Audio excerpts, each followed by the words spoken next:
Stéphane Deutlonde, bonjour.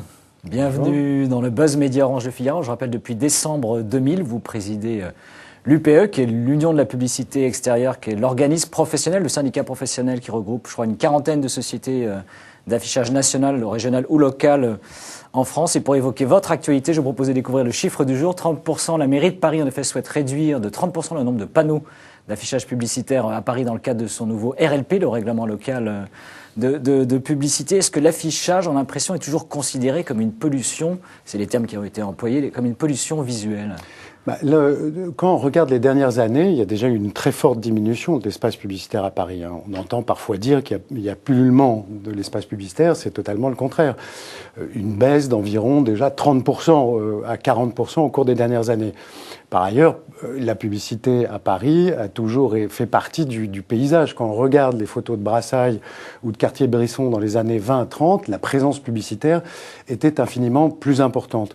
De même qu'elle est plus importante dans les grandes métropoles européennes aujourd'hui, comparables à Paris. Oui, il y a une présence publicitaire qui est plus importante dans les grandes métropoles européennes. S'agissant de Paris, Paris, c'est pas seulement une ville qu'on visite, c'est aussi une ville où l'on vit, c'est une ville où l'on se déplace, où l'on travaille, où l'on consomme, on se divertit, et donc on a besoin d'expression publicitaire. Est-ce que toutes les formes d'affichage, justement, sont visées par ce nouveau texte, ce nouveau règlement local de publicité ou pas? Oui, les différentes formes d'affichage, c'est-à-dire les panneaux publicitaires de 8 mètres... Le 4 par 3. Voilà, le 4 par 3 ou 8 mètres carrés, le mobilier urbain, le micro-affichage, la publicité transport, la publicité lumineuse, tout le monde est visé. Jusqu'aux bâches publicitaires qu'on voit aujourd'hui se développer notamment. Voilà, jusqu'aux bâches publicitaires qui masquent les échafaudages. Et qui, au total, devrait représenter une baisse qui nous paraît très, très excessive de 45 à 50% de l'espace publicitaire à Paris. Et Paris, aujourd'hui, c'est combien de panneaux de panneaux implantés de 8 mètres carrés ou 12 mètres carrés, c'est 2200 à peu près d'après le recensement de la ville. Les principales mesures qui vont donc durcir la réglementation actuelle, qui je crois d'ailleurs date déjà de 1989. Oui, alors il y a eu plusieurs générations de groupes de travail. Il y a de nouvelles interdictions qui sont introduites dans le règlement local de publicité.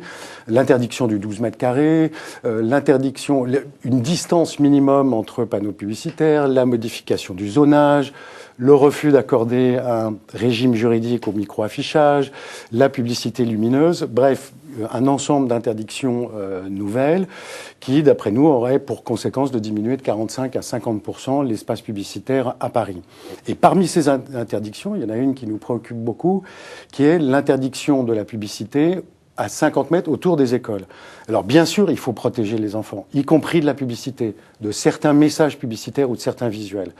Mais là, dans la mesure où on protège les écoles indépendamment du quartier où elles se trouvent et indépendamment de l'intérêt architectural ou patrimonial de l'école, ce qu'on vise, c'est le contrôle de la diffusion de certains messages vis-à-vis de certains publics. Et là, on entre dans une mécanique qui, en matière de liberté d'expression, nous semble porteur de certains périls pour l'avenir. Et sur certains secteurs, par exemple, lesquels ?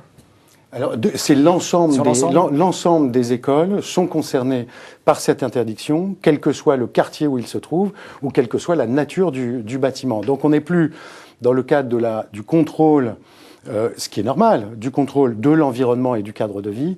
On est sur le contrôle de la diffusion de certains messages vis-à-vis de certains publics. Est-ce qu'avec les afficheurs pour lesquels vous travaillez, vous avez déjà une idée de l'impact économique qu'aurait très concrètement cette suppression donc de 45 à près de 50% des panneaux? Alors, ou pas ? Pour l'instant, elle est difficile. Cet impact-là est difficile à mesurer. On n'a pas encore la version totalement définitive du texte. Mais enfin, il est évident que s'agissant de la publicité à Paris, qui est la ville capitale, qui est la plus grande métropole française, son impact économique sera important.